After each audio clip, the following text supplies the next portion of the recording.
ধর্মের ভিত্তিতে জাতিকে বিভক্ত করা উচিত নয় মন্তব্য করে জামায়াত ইসলামের আমির ডাক্তার শফিকুর রহমান বলেছেন, বাংলাদেশ ধর্মীয় সম্প্রীতির এক অনন্য লীলাভূমি।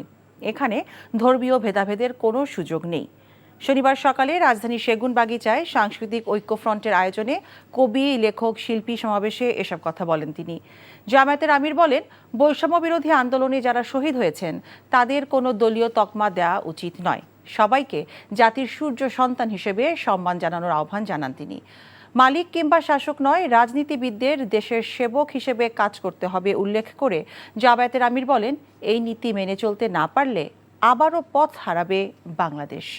ধর্মের ভিত্তিতে জাতিকে বিভাজিত করা আমাদের কাজ নয়। ধর্ম যার যার নিজস্ব চয়েস, এর ভিত্তিতে আমরা এখানে মেজরিটি মাইনরিটিতে বিশ্বাসী না। এদেশে যারাই জন্মগ্রহণ করবে তারা এদেশের গর্বিত নাগরিক। আমরা প্রত্যাশা করব আগামীতে কোনো অন্যায়কে কেউ বরদাস্ত করবে না এবং কেউ আড়াল করার চেষ্টা করবে না। যদি বরদাস্ত করে, আড়াল করে, তাহলে এই দেশে সুস্থ সমাজ এবং সভ্যতা গড়ে ওঠার কোনো সম্ভাবনা নেই।